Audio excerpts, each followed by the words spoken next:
Hello, welcome to NFA net class. आज हम discuss करने वाले हैं सेट और उनके टाइप्स के बारे में। तो सबसे पहले शुरू करते हैं कि सेट होता क्या है। तो सबसे पहले हम शुरू करते हैं कि सेट क्या होता है। A set is a well defined collection of objects. Set क्या होता है? Well defined collection of object. तो यहाँ पे वेल डिफाइंड कहने का मतलब ये है कि सेट में हम क्या क्या एलिमेंट स्टोर करने वाले हैं वो हमको पहले से पता होने चाहिए। यहाँ पे हम सेट के अंदर जो ऑब्जेक्ट्स होते हैं उनको एलिमेंट्स भी बोलते हैं और मेंबर्स भी बोलते हैं। सेट को हम लोग जनरली कर्ली ब्रेसेस से क्या करते हैं? डिनोट करते हैं। फॉर एग्जांपल मैं एक सेट लेता हूँ, ठीक है, जिसके अंदर मुझे स्टोर करना है इंग्लिश अल्फ़ाबेट के वॉवेल्स। तो हमको पता है कि इंग्लिश में वॉवेल्स क्या क्या होते हैं? A-E-I-O-U। तो A-E-I-O-U को मुझे किस में स्टोर करना है? एक सेट में स्टोर करना है। तो हमारा वेल डिफाइंड कहने का तात्पर्य यही है कि जो हम एक ऐसा ग्रुप बना रहे हैं जिसमें कौन कौन से एलिमेंट आने वाले हैं वो हमको पहले से पता होनी चाहिए। तो जनरली हम लोग क्या करते हैं, हमारा जो रूल है, सेट को अगर हमको कोई नाम देना है तो उस नाम को इंग्लिश के क्या करते हैं? कैपिटल लेटर से डिनोट करते हैं। और सेट के अंदर के एलिमेंट्स को हम लोग इंग्लिश अल्फ़ाबेट के स्मॉल लेटर से हम लोग क्या करते हैं? डिनोट करते हैं, ठीक है।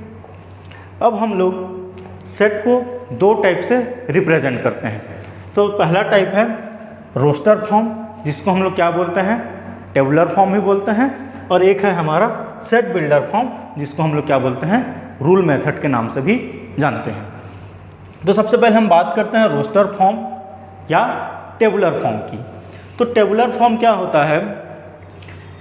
जो जनरली हम लोग सेट को जैसे डिनोट करते हैं, कर्ली ब्रेसेस से हम लोग क्या करते हैं? सेट को डिनोट करते हैं। तो कर्ली ब्रेसेस ओपन करने के बाद उसमें हम एलिमेंट्स को डाल देते हैं और उनके बीच कॉमा से उनको क्या करते हैं? सेपरेट करते हैं। तो ये हमारा क्या होता है? Set builder form. सपोज मैं एक सेट लेता हूँ, ठीक है, उसका नाम देता हूँ मैं ए। क्योंकि हमने अभी डिस्कस किया कि सेट को अगर कोई नाम देना तो उसके लिए हम इंग्लिश के कैपिटल लेटर्स का यूज़ करते हैं। तो मैं सेट का एक नाम दिया ए और उसमें मैंने कुछ एलिमेंट्स क्या किए? स्टोर किए, 1 2 3 4, और उनके बीच हमने क्या किया? कॉमा से सेपरेट किया है उन एलिमेंट्स को, ठीक है। इसमें हम लोग क्या करते हैं? एलिमेंट का डुप्लीकेशन अलाउ नहीं होता है। मतलब अगर a इक्वल टू 1 2 2 3 ऐसे लिखूं तो ये क्या है? हमारा सही तरीका नहीं है, क्योंकि सेट में हम लोग क्या करते हैं? डुप्लीकेट एलिमेंट्स को एक ही बार लिखते हैं। ये हमारा क्या है? सही तरीका है, ठीक है। और क्या होता है? टेबुलर फॉर्म में अनऑर्डर्ड कलेक्शन होता है। मतलब इसमें ऑर्डर आगे पीछे हो सकता है एलिमेंट का, ठीक है। अगला है हमारा सेट बिल्डर फॉर्म। तो सेट बिल्डर फॉर्म में हम लोग क्या करते हैं? एलिमेंट्स को डायरेक्ट ना लिखकर उसको कुछ कंडीशन से डिनोट करते हैं कि इस सेट में ये एलिमेंट आने वाले हैं। जैसे मान लो मैंने एक सेट लिया, ठीक है, उस सेट में मैंने कुछ कंडीशन दे दिया। एक सेट ए लिया जिस पे कुछ कंडीशन डाल दिया मैंने कि x A is a collection of all x, x follows a condition. मतलब ये एक्स कोई कुछ कंडीशन दिया जाएगा, उस कंडीशन को सेटिस्फाई करेगा और उस कंडीशन को सेटिस्फाई करने के बाद जो एलिमेंट्स आएंगे उस सेट में क्या होंगे? स्टोर होंगे। फॉर एग्जाम्पल मैं एक सेट लेता हूँ बी। अब कंडीशन देता हूँ कि इसको हम लोग पढ़ते ऐसे हैं, B is a collection of all X such that X is an even number and X is less than 10। इस कंडीशन में होगा क्या कि b क्या है? उन सारे x की वैल्यूज़ को स्टोर करेगा जो क्या हों? इवन नंबर हों और क्या हों? 10 से छोटे हों। मतलब क्या आएगा यहाँ पे? 2 आ जाएगा, 4 आ जाएगा, 6 आ जाएगा और 8 आ जाएगा। तो इस प्रकार हम एलिमेंट्स को डायरेक्ट ना लिख के कुछ कंडीशंस दे के लिखते हैं। इसको हम बोलते हैं सेट बिल्डर फॉर्म, ठीक है। आगे हम देखते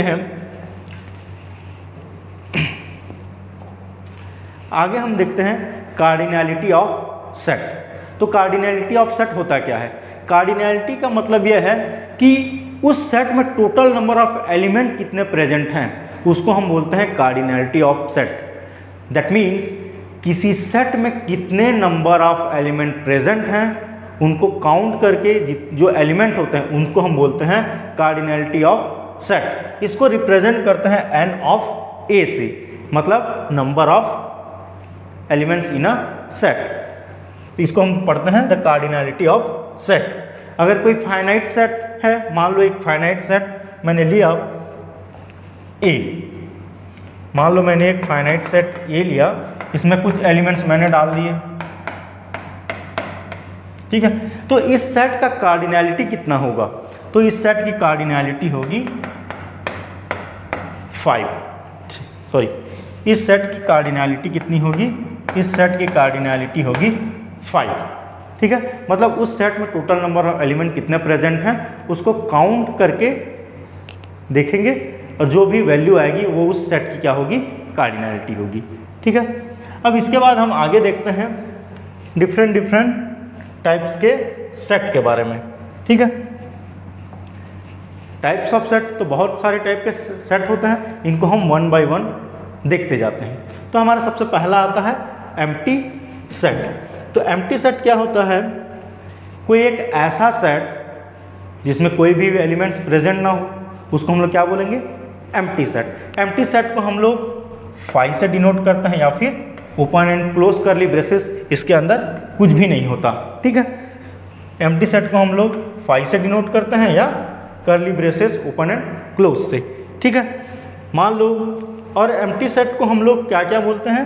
नल सेट भी बोलते हैं और वॉइड सेट के नाम से भी जानते हैं, ठीक है। फॉर एग्जांपल, मैं एक ऐसा कंडीशन देता हूँ कि एक सेट ए है जिसमें क्या हो? एक्स स्टोर होगा, जो क्या है? Collection of all X. उसमें कुछ कंडीशन है कि x is less than 3 and x is less than 4 is a whole number. तो हम जानते हैं होल नंबर क्या होता है? जो पूर्ण नंबर होता है, जो पूर्णांक संख्या होता है, उसको हम बोलते हैं होल नंबर।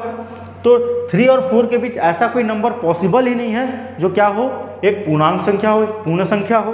तो इस कंडीशन में ए क्या होगा? एक एम्प्टी सेट होगा, क्योंकि ऐसा कोई एलिमेंट्स एग्जिस्ट ही नहीं करता है, ठीक है।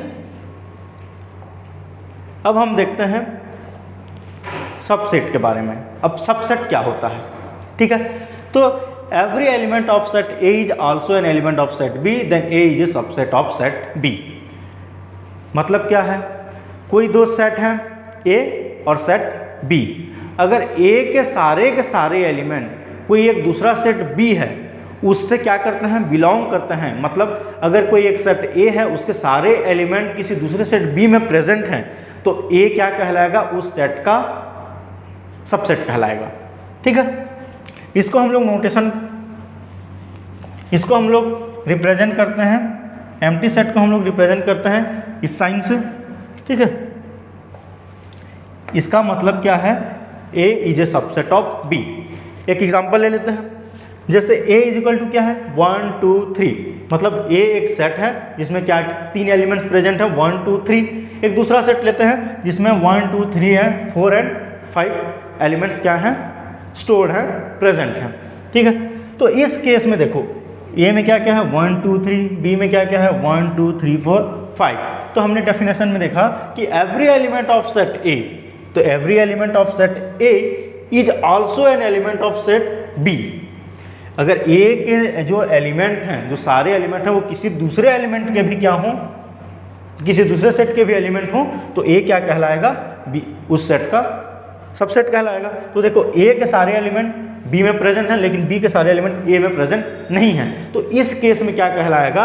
A is subset of B, ठीक है। अब इसके बाद एक टर्म आता है प्रॉपर सबसेट। क्या होता है?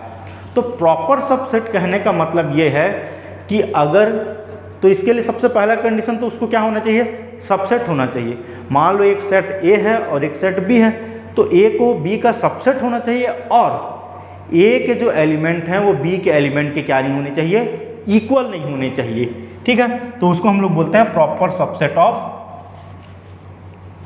बी। जैसे मान लो एक सेट ए लिया और एक सेट बी लिया, यहाँ पे हमने ऑलरेडी ले रखा हुआ है एक सेट ए और सेट बी। तो ए के सारे एलिमेंट, ए का जो एलिमेंट है वो बी के एलिमेंट से कम है, मतलब A is not equal to B. तो इस केस में क्या कहलाएगा, A is a proper subset of B. ठीक है, अब हम आगे बात करते हैं पावर सेट। अब पावर सेट क्या होता है, तो सपोज कोई एक सेट ए लेते हैं, ठीक है, और उस सेट के बहुत सारे सबसेट बना देते हैं, ठीक है। तो अगर कोई एक ऐसा सेट जो किसी सेट के सारे सबसेट का कलेक्शन होता है, उसको हम लोग बोलते हैं पावर सेट, और इसको डिनोट करते हैं P ऑफ ए से। हम लोग इसको क्या करते हैं, डिनोट करते हैं, ठीक है। पावर सेट को हम लोग P ऑफ ए से डिनोट करते हैं। एग्जाम्पल्स हम समझते हैं, ठीक है। मान लो एक सेट ए लेते हैं, ठीक है, 1 और 2। तो कोई एक सेट ए है, तो इसके सबसेट क्या क्या बन सकते हैं, चेक कर लेते हैं। तो इसके सबसेट बनेंगे 5 क्या है, एक एम्प्टी सेट है, नल सेट है, मतलब वो हर सारे सेट में क्या करता है, बिलोंग करता है, 5 हो जाएगा, ठीक है। इसका और सबसेट क्या बन जाएगा, 1 हो सकता है, 2 हो सकता है, और हमने बात किया है कि हर सेट खुद का क्या क्या होता है, हर सेट खुद का सबसेट भी होता है। तो ठीक है, तो ए का सबसेट क्या क्या है, 5 भी बनेगा, 1 भी बनेगा, 2 भी बनेगा और 3 भी बनेगा। तो कोई एक ऐसा सेट जो इन सारे सेट का क्या हो, कलेक्शन हो, मतलब इन सारे सेट को एज ए एलिमेंट रखता है, तो वो सेट क्या कहलाएगा, पावर सेट। ठीक है, तो इसका पावर सेट क्या हो जाएगा, सेट ए का पावर सेट क्या हो जाएगा, 5 1 2 1 2। ठीक है, ये हमारा क्या कहलाएगा, पावर सेट। ठीक है, तो मैं रिपीट कर देता हूँ कि पावर सेट होता क्या है। तो पावर सेट होता क्या है, कोई एक सेट है, वो उसके क्या है, बहुत सारे सबसेट हैं, तो उन सबसेट का कलेक्शन किसी एक सेट के पास होगा, तो वो सेट क्या कहलाएगा, पावर सेट। जैसे यहाँ पे एक सेट है जिसमें कुछ एलिमेंट्स हैं, तो इसका पावर सेट क्या होगा, ये, क्योंकि ये सारे क्या हैं, सेट ए के क्या हैं, सबसेट्स हैं, और पावर सेट क्या है, क्या होता है, सबसेट्स का कलेक्शन होता है।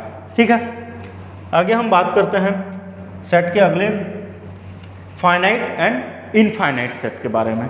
तो फाइनाइट मतलब ऐसा सेट जिसके नंबर क्या हो, फाइनाइट हो, मतलब काउंटेबल हो। इनफाइनाइट मतलब जिसको हम लोग काउंट नहीं कर सकते हैं, अनंत होता है। तो सबसे पहले हम बात करते हैं इनफाइनाइट सेट के बारे में।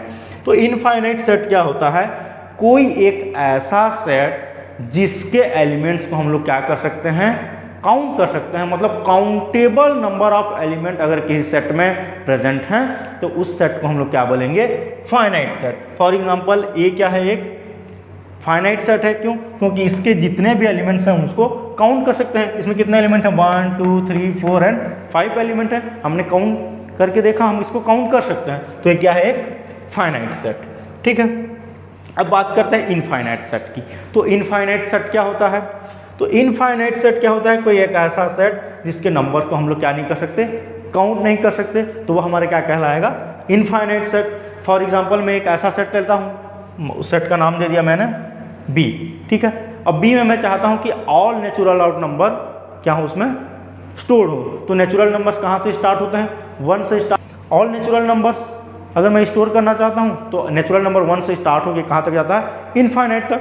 तो बी में मैं 1 2 3 4 इनफाइनाइट तक नंबर इसमें क्या होंगे, स्टोर होते जाएंगे, मतलब सेट ऑफ नेचुरल नंबर, मतलब ये क्या है, अनकाउंटेबल है। तो ऐसे सेट को हम लोग क्या बोलते हैं, इनफाइनाइट सेट।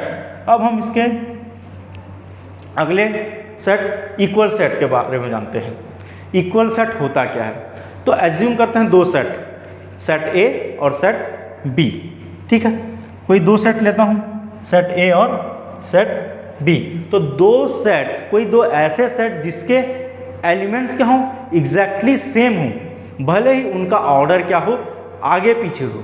ठीक है, सेम नंबर ऑफ एलिमेंट होने चाहिए और एग्जैक्टली वही एलिमेंट होने चाहिए, irrespective of order. Irrespective of order के कहने का मतलब है कि चाहे वो आगे पीछे उनका सीक्वेंस हो सकता है, लेकिन दोनों सेट में वही एलिमेंट प्रेजेंट होने चाहिए और उतने ही एलिमेंट प्रेजेंट होने चाहिए, भले ही उनका सीक्वेंसिंग या उनका ऑर्डर आगे पीछे हो सकता है। एग्जाम्पल समझते हैं, एक लेता हूँ सेट ए जिसमें क्या है 1 2 3 और दूसरा सेट लेता हूँ जिसमें क्या है 3 2 1। तो डेफिनेशन में देखो, two sets are said to be equal set if they both have exactly same element. Exactly same element है, 1 2 3 इसमें भी है, 1 2 3 इसमें भी है। क्या बोला है, इर्रेस्पेक्टिव ऑफ ऑर्डर, मतलब उनका सीक्वेंसिंग आगे पीछे हो सकता है लेकिन एग्जैक्टली सेम एलिमेंट, तो इसमें भी 1 2 3 है, इसमें भी 1 2 3 है, लेकिन क्या है उनका ऑर्डर आगे पीछे है। तो ऐसे सेट को हम लोग क्या बोलते हैं, इक्वल सेट। इसके बाद आता है हमारा इक्विवेलेंट सेट। इक्वल सेट और इक्विवेलेंट सेट में डिफरेंस ये है कि इक्वल सेट में क्या होता है, दोनों सेट क्या होने चाहिए, एग्जैक्टली सेम नंबर के होने चाहिए और वही एलिमेंट प्रेजेंट होने चाहिए, भले उनका ऑर्डर अलग अलग हो। लेकिन इक्विवेलेंट सेट कहता है अगर कोई दो सेट हैं और उन दोनों सेट में नंबर ऑफ एलिमेंट्स अगर इक्वल हैं तो उन दोनों सेट को हम लोग क्या बोलेंगे, इक्विवेलेंट सेट। फॉर एग्जांपल जैसे ए लिया, ए एक सेट है, ठीक है, जिसमें 1 2 3 तीन एलिमेंट हैं। एक सेट बी लिया जिसमें भी तीन एलिमेंट हैं, 1 बी 1 ए बी और सी, ठीक है, 1 2 3, ये भी 1 2 3, इसमें भी तीन एलिमेंट है और इसमें भी तीन एलिमेंट है। तो इस केस में ए और बी क्या कहलाएंगे, इक्विवेलेंट कहलाएंगे। लेकिन अगर बी में भी 1 2 3 या 3 2 1 ऐसा कुछ होता तो इस केस में ए बी क्या कहलाते, इक्वल सेट कहलाते। लेकिन एलिमेंट्स अलग अलग हैं लेकिन नंबर ऑफ एलिमेंट उतने ही हैं, तो इस केस में इसको हम लोग क्या बोलेंगे, इक्विवेलेंट सेट कहेंगे। आगे देखते हैं, आगे हमारा सिंगलटन सेट। सिंगलटन सेट का मतलब है कि कोई एक ऐसा सेट जिसमें केवल एक ही एलिमेंट प्रेजेंट है, तो उसको हम लोग क्या बोलते हैं, सिंगलटन सेट।